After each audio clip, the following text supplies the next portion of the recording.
and today I'm very honoured to have a very special guest. His name is Kieran Kevin, and he's a social media strategist, which is doesn't describe the amazing things he can do on social media, and he's going to tell you all about that as well. But he's also a health and fitness enthusiast. And again, I think he's underselling himself because he is absolutely amazing at that topic himself as well. So, a very warm welcome to you, Kevin. Tell us a little bit more about yourself. Thanks for that, Wendy. Thank you very much. So I'll go into a little intro of myself.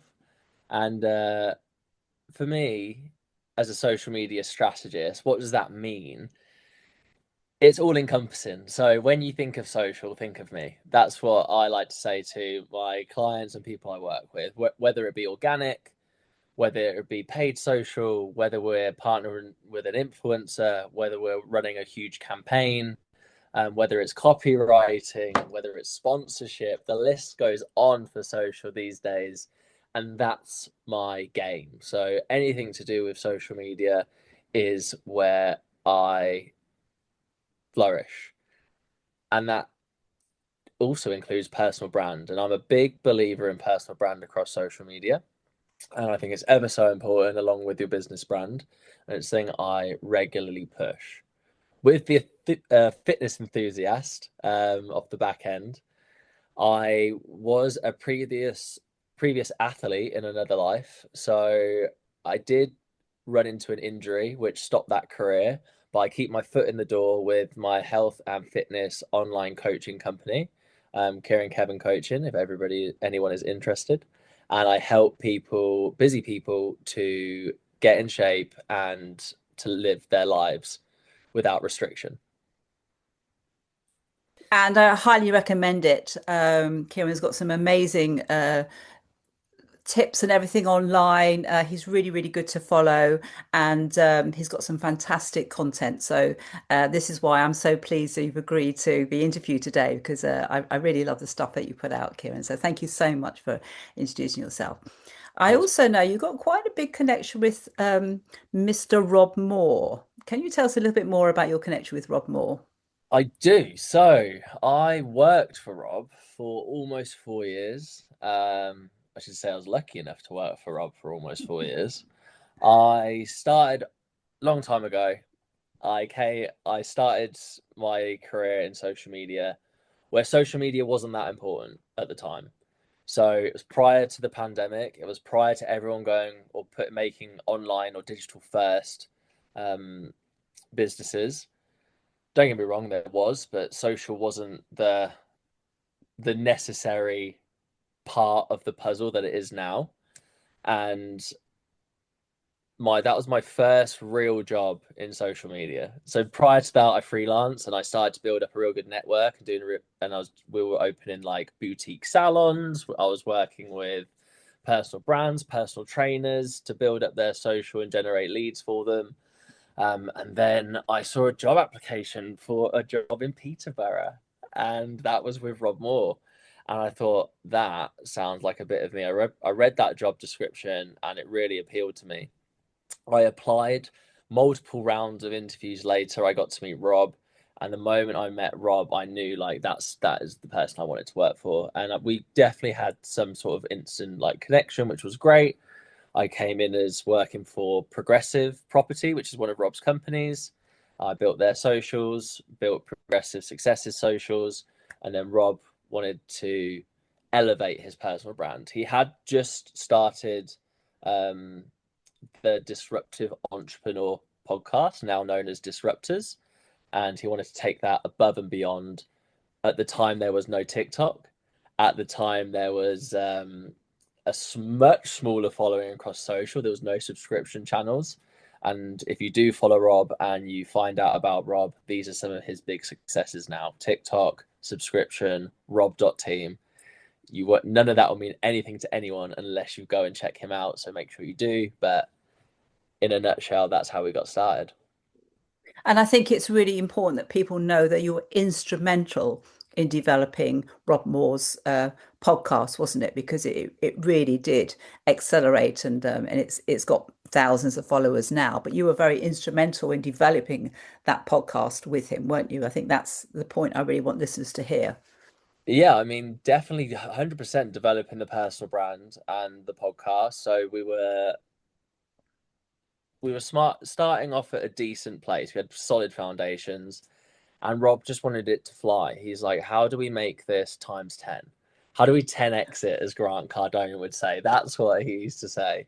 So, and then how do we monetize this as well? So, absolutely, we did so many different things. I remember pitching for TikTok and being everyone being very skeptical of using that platform because it was at the time people had this perception of it was just for trends, it was for dancing, it's not, it was a dancing app prior, it's not what we a professional platform like LinkedIn, for example, but it's slowly become that over time, and it's probably and it is still one of Rob's most successful channels, for his business, for his personal brand, and for the podcast.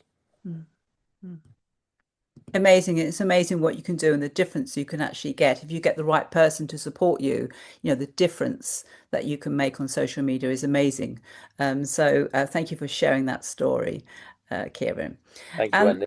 yeah, you're welcome. And the topic we really thought would be a very good and very on hot topic today, and you are an ideal candidate to talk about this, is toxic masculinity. Um, um, Not what's because your I am one. well, but this is what we're Let's talking about. let's put that out there. I'm only Oh no, no, joking. no, no, no, no, no, no. I don't want to get that. No, that's a very good point. No, I'm not saying that Kieran is a toxic masculine person at all. In fact, I think he epitomized masculinity and not toxic masculinity. Yeah, But he'd also, I'm sure, got lots of comments to make about why is toxic masculinity? Why is it around? Why is it happening? Why is this not going away? yeah, great question, and absolutely. I think toxic masculinity is such a tricky subject to talk about because it depends who you're talking to and what that means to them. So, what toxic masculinity could mean to me would be totally different to somebody who's in a completely different situation, maybe not um, in the same world as me.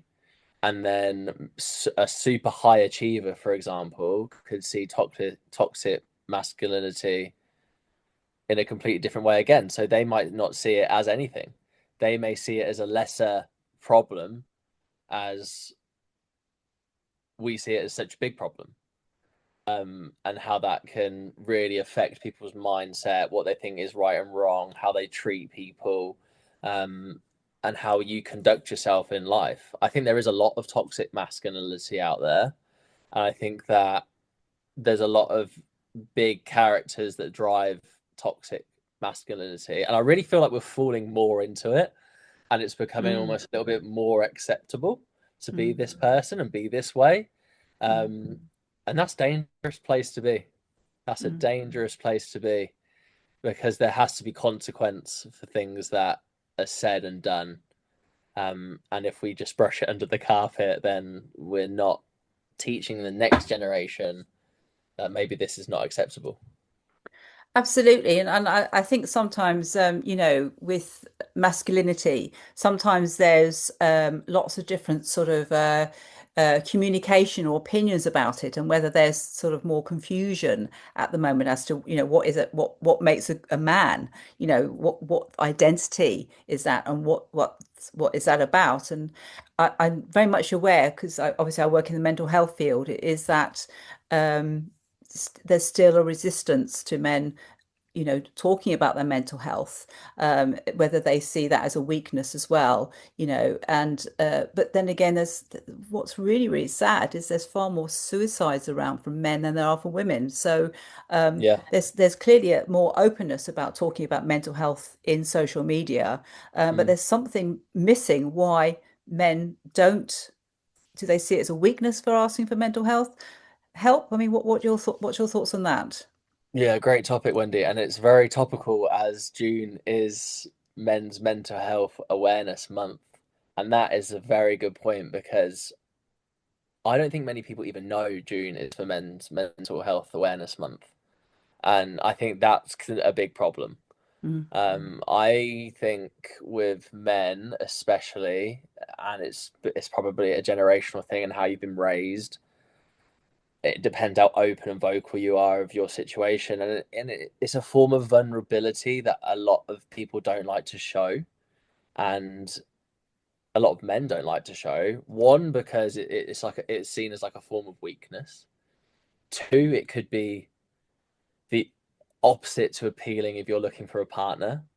Like like women, for example, want that strong male character. They don't want to see a man opening up and crying, for example. This is a strong example for an example. And I think it's very difficult for men to voice how they're really feeling because in our circles of influence, in my friendship group, nobody does that at all. We don't have those conversations really of like, how you feeling today? You're right, mate. And you don't get your mate coming to you in tears mm, unless it's something very serious. Um, and a lot of men don't want to open up to their mates about it or their friends about it because it's seen as weakness, and they're also worried about how that's going to be perceived but be received. So are they going to take the piss out of them because mm, they're like this way? What are they going to say to their next best friend about this? What are they going to say to their partner about this? And then that, I think that's the biggest problem, because then men keep it in, they suppress it as much as they can, and then that's when we lead into these harrowing statistics of a man takes his life or has took his life in 2025 every 60 seconds, mm, which is an awful statistic mm, and is not spoken about enough. mm, Absolutely not. And I'm a big supporter of men's mental health, and when I saw all of these statistics, I shared them across social media as much as I could because I want people to see it and I want people to feel open about it, and that they can talk to people, reach out to their friend. It doesn't matter what someone's perception of you is, as long as you're okay. That's what matters. And I've had friends in that situation who have been deeply depressed and I've been lucky enough for them to reach out to me and talk to me about it because it's not weakness. It's a real strength to be able to talk about your emotions.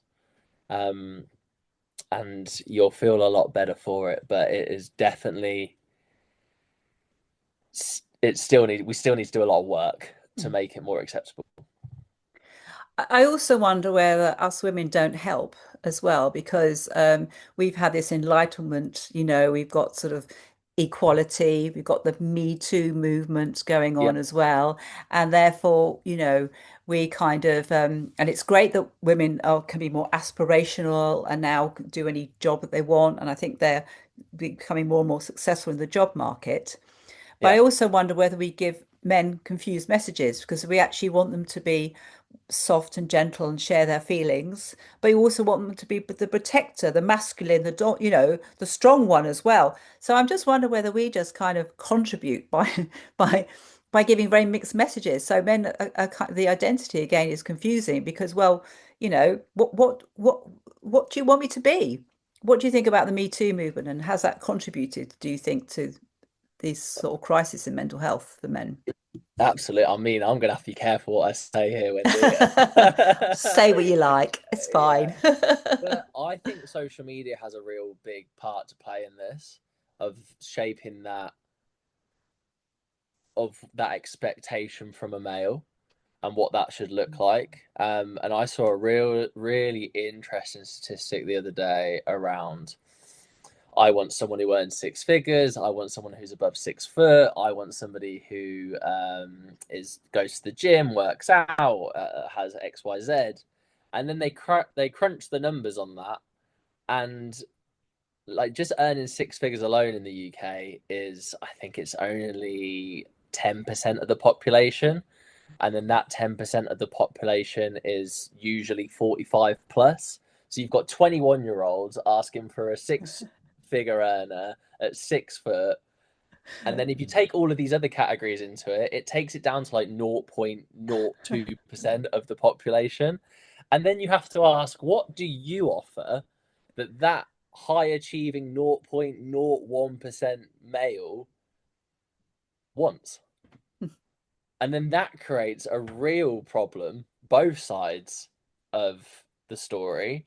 You've got this bloke expecting the absolute world because he's the 0.01%, and you've got somebody who maybe isn't offering that, expecting the absolute world. And I think social media is the issue because you only see the highlights, the Lamborghinis, the flash watches, the good side, the holidays, um, and all of that. You don't get a lot of the bad times, the lows, this didn't work out, the stress, um, and all of that intertwined. So I don't necessarily think it's women's fault. It's definitely not. It's a it's Right answer, Kieran. 100% not. It's a mixture of media, social media, but then also leadership as well. So how is leadership of the country, but also senior leaders in companies pushing that message and that agenda? I think that's an important piece. And also the government. How are we taking this through into schools? How are we educating people? How are they pulling that through? Because you've got like it all comes from the bottom up, right? So how do child's minds get shaped to grow and expand into expecting what is right and wrong? Like, do they want a six-figure earner? Do you really want that though? Because that person who's doing that isn't going to give you the attention you might want. So yeah, it's a double-edged sword, and I honestly think a lot of it's down to social media. And I think I remember when I was growing up, there wasn't social media, so there was TV and magazines, and it was all about women being this perfect and often actually underweight, skinny like the skinny talk thing, getting people women to get skinny, and of course, Yeah, so the aspiration was to be very very skinny and all that kind of thing. And I think what's happened now with the development of social media, there's more of that around now. So there's more of those images now, but it's sort of gone into men now. I think eating disorders has gone up in men as well. So they are now being exposed to all these kind of ideal sort of perfectionist kind of um, messages, aren't they, top as well? So men, I think, are also suffering from the sort of thing that women have been suffering from for a long time because it's now gone to them as well. There's much more about um, how you look and loads of pictures about perfection on the social media, and whether that makes men feel, they have to be perfect to be accepted. I don't know what you think about that, Kieran. absolutely. I think it makes people feel both for both sides of the story here inadequate because it only takes a second for you to jump onto Instagram, scroll for a little bit. I mean, the average person scrolls the length of the Eiffel Tower every day, which is roughly 300 meters. So 300 meters of scrolling per day. And how many posts can you see within 300 meters? You can see a lot. And for men in particular, if we just speak on their, I'll speak for them for now. Working within the fitness industry, I'm coming from being a high level of performance. It's insane about like what men need to look like now. To have like a six pack, a level of muscle, and that's also not doable for a lot of people. Because genetics play a real big part, and then what that has pushed into is like massive acceptance of steroid use within younger generations. So you're seeing it all the time now. I have a lot of people come to me and they're like, when they join the coaching, and they say like, "Oh, can I take this? Should I take this?" And they're like 18 to 24. And if you start messing around with steroids at 18 to 24, you're going to make yourself infertile like really quick. And you're going to mess up your hormones. You're going to stress your body out. It's going to affect you so much. And people don't see the side effect of that because taking a steroid, taking a hormone replacement such as testosterone, even if you take a very low dosage, you end up having a testosterone level that's 300% higher than the average male, which makes you feel like, well, I presume Superman, because, and then you want to stay on that level, right? Mm, That means you've got to stay on that drug. And then that can then alter your mindset. So when you're really happy, you're really happy. But when you're really sad, you're really sad. mm. And that's a huge issue. And that plays into this big body dysmorphia battle, how people come across on social, but they're actually enhanced, so they're taking steroids. And then people want to look like that, but that isn't really an achievable natural look. We have this huge perception of thinking a six pack means you're healthy. Means the complete opposite. You might be lucky and be able to hold on to a six pack and be healthy. But the majority of the time, to get into that shape, that doesn't, you're a low body fat, you're susceptible to disease, you're susceptible to injury, you're susceptible to cold, flu, everything times 10. And because you've got such low body fat, it puts tons of stress on your nervous system. It ages you really quickly. The list goes on of sticking with really low, like super low body fat. I'm talking Mm. about, not just like happy on the BMI scale. Um, and yeah, and that becomes a problem. And then people are like, I want to maintain this physique. So they start looking for the next thing, the next thing, the next thing. And I can openly say I have tons of friends that have this issue, like loads. Out of the 10 people who go to the gym, 50% of them are taking steroids. And I think it just suddenly becomes like a hamster wheel because you get to a certain level and you probably get a lot of attention for it as well. You know, you might post the pictures of this amazing body, and then you get loads and loads of likes and everything, and you think, oh well, I'll just go a little bit further. Then I'll get even more likes as well, Yeah, and so it sort of self perpetuates. You know, the obsession with getting likes on social media, yeah. and so people just feel as though they want to go further and higher. And actually, it is a persona, isn't it? Like you're saying, if a person's moods are fluctuated by taking extra testosterone, then obviously they're going to be very hard to live with, aren't they? Because of the mood swings and everything like that. Or their fitness regime is so extreme. Yeah. Again, they don't actually they're not going to be. It's going to be much harder for them to control their tempers because it's out of sync with their natural testosterone. So they're not great to live with, but they look good to live with, but they're not necessarily great to live with. The best example I always give for people who want to do this, I'm like, if you took your car and we took it to the garage and we tuned the engine, so instead of it producing 200 horsepower, it produced 600 horsepower, but we didn't upgrade the brakes, we didn't upgrade the intercooler, we didn't upgrade anything, what's going to happen? It's going to break. Mm, And like that is the best analogy for performance enhancing drugs, is mm, something's going to go wrong eventually. mm, You might get lucky for a bit, you might not put the pedal to the metal, but it will happen. mm. And I know your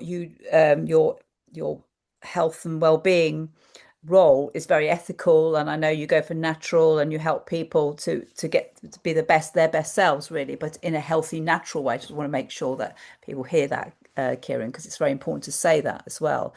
Yeah, But I think sometimes people get into their heads, don't they? The psychology behind it is, it won't happen to me. I'll be okay. I'll be able to handle it, type of thing. You know, that sort of like little voice in your heads starts to say, yeah, yeah, yeah, you're exaggerating. You know, I'll be fine. I'm all right at the moment. Nothing's going to yeah, happen. So that kind of vicious cycle carries on because of yeah, the denial of the mindset. definitely. And it's a huge amount of denial, huge amount. And it's not to put a negative on it, it's just this is the extremes we're talking about. Yeah. Whereas there is like that in between, which is healthy and it's natural, and they're not taking performance enhancers. And I competed as a natural athlete for like 7 years, 7 years, Wow. 7 years, and it was a great career, and it gave me a lot of experiences, and it was everything to me, and I was still difficult to live with, even as a natural athlete. Oh, I I can't was believe that. absolute hell. Like I used to get up at 3:45, do cardio for an hour, eat 7 times a day, train for another 2 hours, and I'd do that every day, and nothing would get in my way of doing that. It didn't matter if I had a wedding, a funeral. I was obsessed. I had to win. I had to be the best. I had to become world champion. I didn't care what it did. If you'd said to me at the time, it will shorten your life by 20 years, I would have took it, Mm. and I'd go for it. And that's the mindset people get into. Mm. And there's a really interesting study that they ask Olympic athletes, if you took this pill and it guaranteed you a gold medal when you next compete at the Olympics, but it means you would die in 10 years, would you take it? And the staggering statistic is 80% of people asked said yes. Incredible, isn't it? Yeah, And that's where you've got into this mindset that nothing else matters. yeah. And that's great when you're an athlete. You need to be like that. But that's also nuts because is a gold medal really worth it?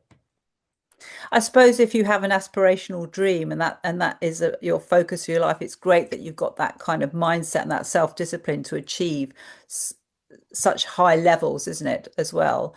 But you've just given a really good example, and you thank you for admitting that, Kieran, as well, that it can also make you it may be hard for other people around you to be with you if you've got Yeah. such determination and amazing self-discipline.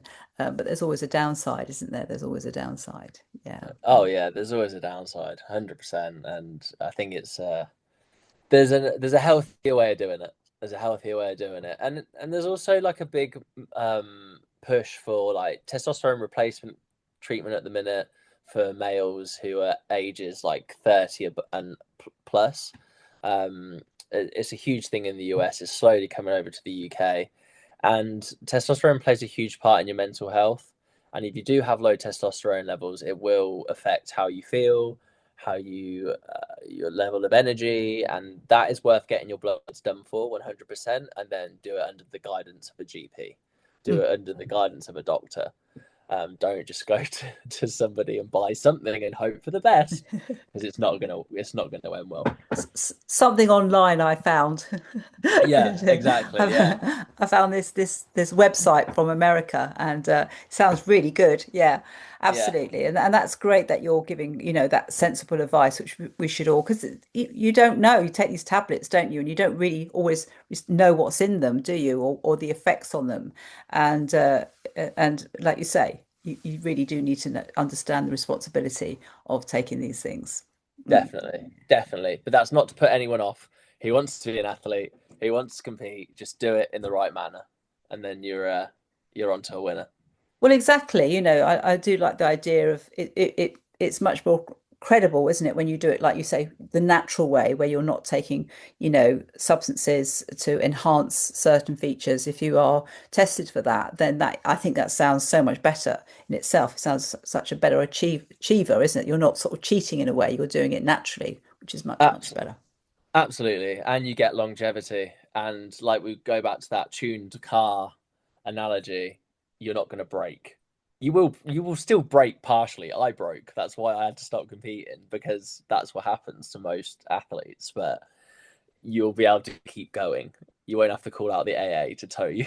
But I'm yeah, sure you're just like a smooth car now, isn't it? Just finely tuned now, just sort of going along, being very cool. Nice smooth car, but finely tuned. That's perhaps where you are now, Kieran. yeah, I've been for my MOT and service, and and I've passed. Okay. And that's important. Yeah, definitely, Yeah. 100%. Okay.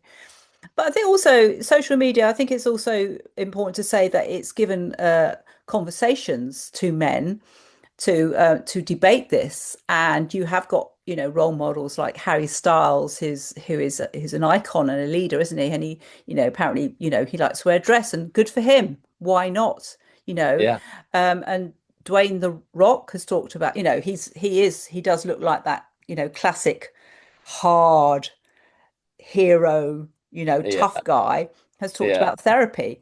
So do you think there's another side to social media where it gives opportunities for men to debate these issues?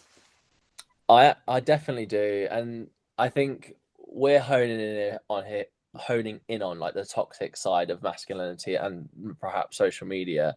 But I do want to also push that social media is very positive and it can be a very positive place and it can really elevate what you're doing, your message, your career, your chances, your opportunity. And there's loads of stories out there about that and how that helps. I think it's all how we manage it and how we consume it. And to lead on to on from your question, Wendy, does it help men have conversations? Absolutely, yes, because you will see more content of people talking about this, and you can train your algorithm so that you can see more content. If you start interacting with the content that you want to see about men's mental health and things like that, and videos, and you like and you share and you watch them, the algorithm will pick up on that and start to show you more. So the content you see is the content you are responsible for, because that's the content you've chosen to interact with. It's a really good point, and I like the fact that you can sort of like hone your social media to actually be inspirational or educational as well, and to to have those interesting debates and to have them in much more enriched community, Yeah. and let's have those conversations, and let's challenge that kind of stereotype, typical toxic masculinity, that you have to be a certain way to be a man. Um, I think that's great to have that opportunity, because there's some research done by the American Psychological Association, and it actually says that traditional masculine norms such as aggression, dominance, and suppression of emotion can actually be really harmful to your mental health and well-being.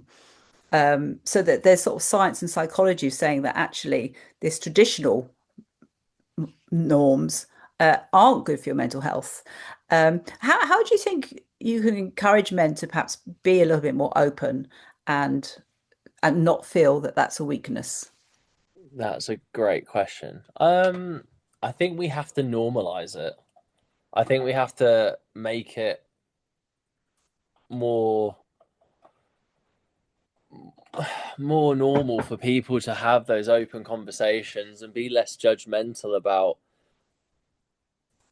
the out that like those conversations. But then that has to come from the younger generations as well that are coming up and creating content on social media and are really prolific on social, because that's the majority. Is like it's a younger demographic on social and they're using it more than ever. Like you'll see kids with iPads watching YouTube. Like I didn't ever watch YouTube until I was like 18, 19. I didn't even know what that was. That wasn't even a thing. It was like the start of a thing. So it starts at a very young age, I think. And I think I am not a parent, but when I become a parent, that should be where the responsibility is, and how you talk to your children, how you educate them, how you can have those open conversations.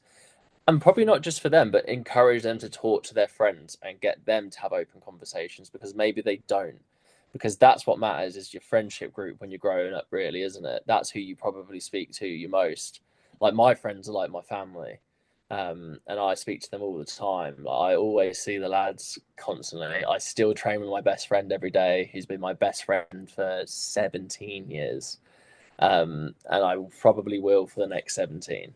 And we have very open conversations, and both normal conversations but vulnerable conversations, because we've both been through so much, and I don't see, we neither of us see it as a weakness.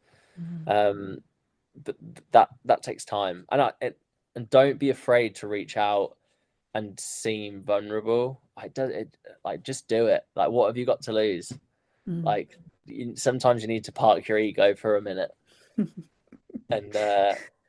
and send that text, make that phone call, let someone know you're there.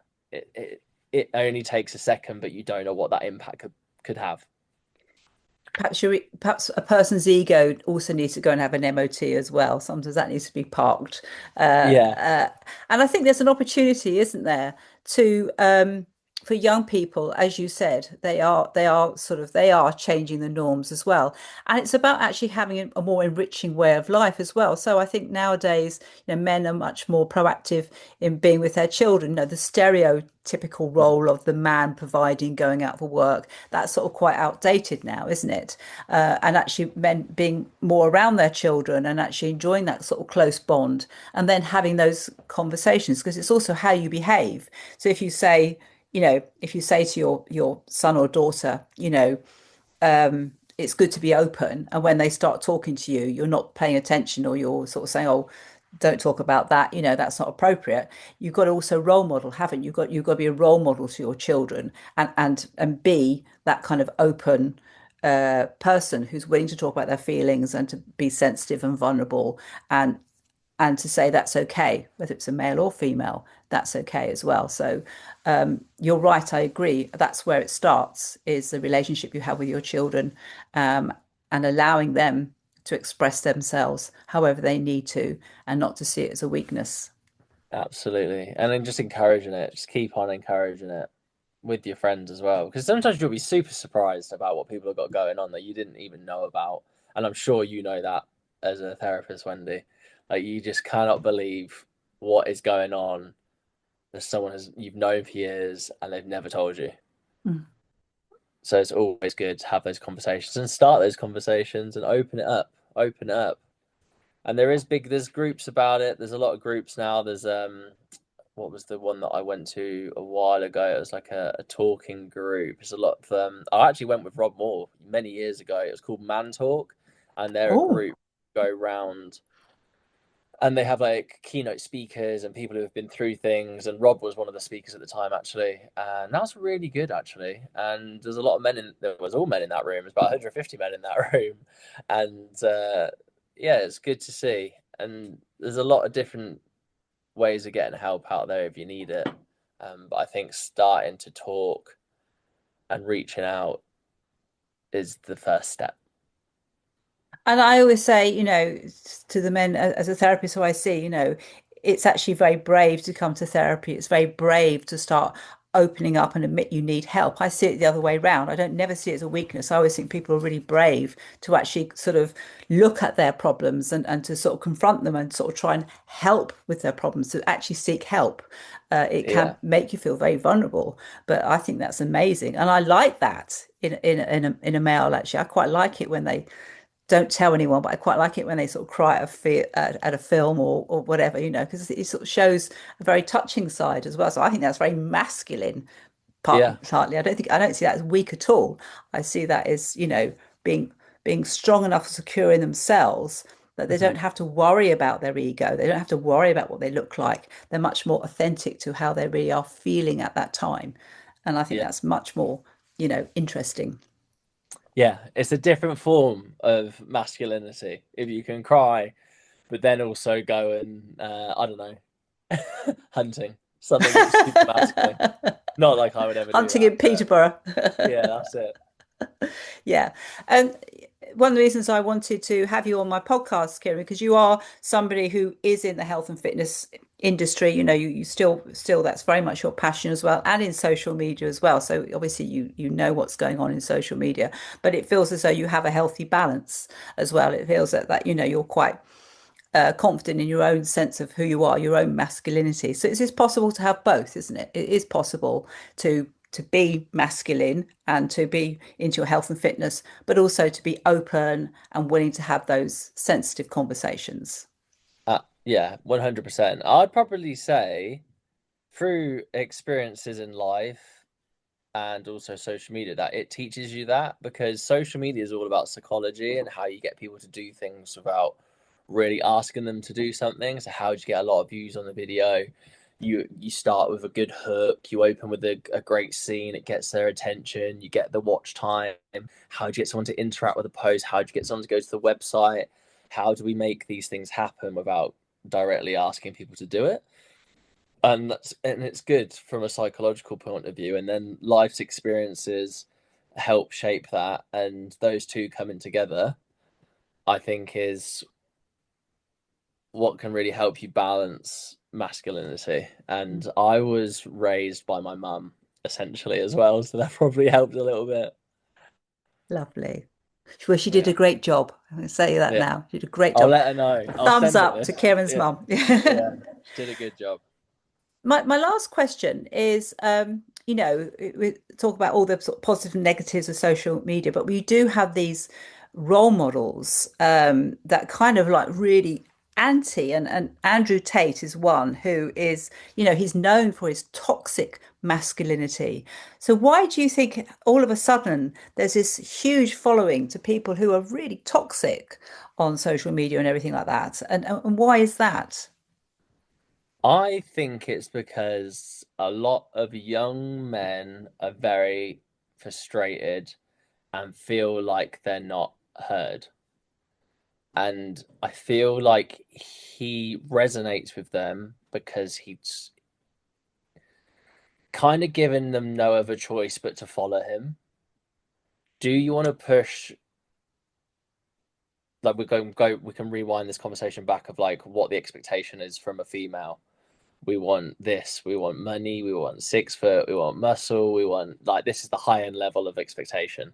That's what Andrew Tate portrays and has and talks about, and about earning money and being athletic, and he was a kickboxing world champion and he did all these other things. And it pushes people really far right and they follow him. But then on the other side you've got a really difficult world of what he hate, which Andrew Tate goes against, of men competing in female sports, pronouns, um, different world completely, which I'm not against in any way, but most young men will be pushed towards him rather than going over there to follow a leader who's pushing those priorities. And young men are angry, are like frustrated and angry because there is a lot more opportunity, but there's also a lot less opportunity. Mm. So it's hard to get out there and be successful because you look at social media, like let's say you're 17, you're scrolling on social media, seeing Lamborghinis and Ferraris and people on holiday and having a great time. But then you've got to go work at Sainsbury's and earn minimum wage, and you've got to do a 40-hour week, and you can't have any of that. But that's not what you were promised by social media. You were promised the highlights and the life, and Andrew Tate is promising to give you that. But if we go talk to the government, I'm not going to say anyone in particular, they want you to stay working class and stay in that area, and that pisses people off because they don't want to live that life, Mm. and that's what social media has sort of created as well. So that's why it's like a double-edged sword. Andrew Tate knows exactly what he's doing. He's a smart bloke. I don't agree with him, but if you look at it from a strategic point of view, he's the most Googled person in the world. He's probably one of the most viewed people in the world, but he also has done a lot of bad stuff, Mm. which doesn't make it any of what he's done acceptable. But he has a Mm. lot of influence, and I Mm. think that's where we have to be careful. Is if you can't say categorically he is right, but then you've got major leaders of the world saying very similar narratives, Mm. which is, it pushes people even more that way Mm. because they're like, well, they're Mm. all siding with him. They're hanging out with him. Mm. They're talking to him. He's on podcasts. He's back in the paper. They tried to ban him across all social media platforms. All of that's been reverted, and he's allowed and everything. It's like the same with Trump. I'm from the UK, so I don't really have an opinion. I'm not in the US. I don't know what's going on. I only see the media, which is kind of controlled of what we see. But same for Trump, banned off everything. Nobody was allowed to speak about him. You couldn't talk about him on a YouTube video about it being taken down. Complete opposite. Has his own social media platform, partners with Facebook, partners with Elon Musk, partners with everything. Has taken down everything on Facebook and Instagram to say false information. That used to be a major piece across COVID times, especially. You couldn't upload something without it being true. Now you can upload something without it being true, and that's dangerous. Mm. So very good points, Kieran. And I think, my final comment is if you were to give a piece of advice, a little bit of encouragement to perhaps the younger generation who are trying to work this all out and work out all these mixed messages and all these kind of contradictory messages and what it means to be, a male. Big question, I know, but what is your view on that? Don't listen to any of it and find what you like doing and just continue to do that, because you need to turn whatever you're going to do, your passion, into a profession, because you're going to do it for a long time. Like, if it sounds, I hate saying that, if it sounds too good to be true, it usually is, but it doesn't mean it can't still be great. You can still build the life you want, be successful without pissing everyone off. You can do it. You can absolutely do it. Yeah. Ignore everything you hear. No, Apart from no. you, of course. Yeah, of course. Ignore it. Like, Yeah, when yeah. I Listen to Kieran Kevin. yeah, when I was younger, everyone told me not to compete. It told me it's a complete waste of time and it would never work. When I was younger, everyone told me don't bother with social media. It's not a big thing. It will never amount to anything. All wrong. Huge, completely right in the end. It's a huge piece of everyone's daily life now, including the people who used to say to me it will mean absolutely nothing. Mhm. So whatever you do, as if it's your passion, there's a way of you to turn it into a profession and follow that dream. Just fucking chase it. If the person you love the most tells you to stop doing it, ignore them, because they're not the one living it. Mm, Don't go into something that you're not passionate about, because you won't be successful at it. mm. Okay, really good advice. Thank you so much for that. And for all the listeners to this podcast, um, all you need to do is just Google Kieran's name, Kieran Kevin, and all his data and information advice. It's all absolutely amazing. So please contact him. And he's very open to have any questions. Anything more about that, Kieran, you want to add? Yeah, absolutely. I mean, you can Google me, Kieran Kevin, and you'll find all my socials and website pop up. If you want to find me on LinkedIn or slip into my Instagram DMs, feel free, and we'll have that conversation and take it from there, whether it be from social media to fitness, or you've got a question. Let's go for it. It sounds excellent, and I highly recommend you do that. So please, all listeners, get in touch with Kieran and listen to what he says. He's got a lot to say, and it's very good. Thank you so much for being such a wonderful guest, Kieran. And I hope people have enjoyed this podcast. Thank you. Thank, thank you for having me, Wendy. I've loved every minute, and fingers crossed they've enjoyed it too. So thank Thank you, you. listeners.